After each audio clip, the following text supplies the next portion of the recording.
in Mark chapter 2, verses 23 through 28. If we look at Mark, what we look at, actually go back to chapter 1, and we've got a series of stories. We've got the man with leprosy.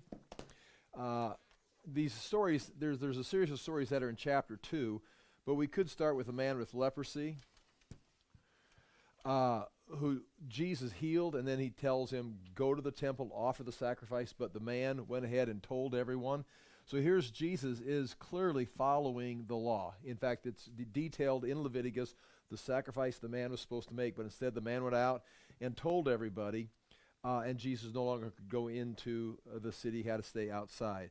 So that is that story.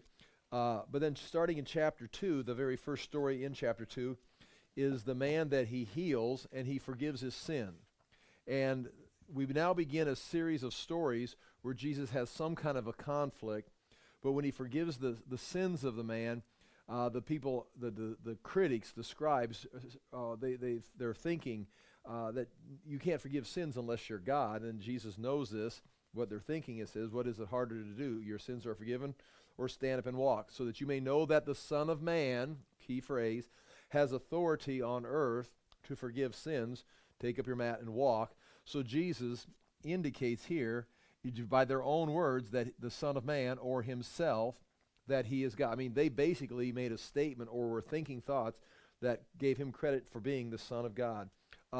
Jesus uses, again, this is important as we go through this, is the only one who's using the phrase Son of Man in the book of Mark, and he's using it when he's talking about his suffering, even when he talks about his glory. And this comes out of Daniel, where Daniel sees one like the Son of Man seated on the throne in glory. And Jesus picks up on this. So Jesus, if he's going to be suffering,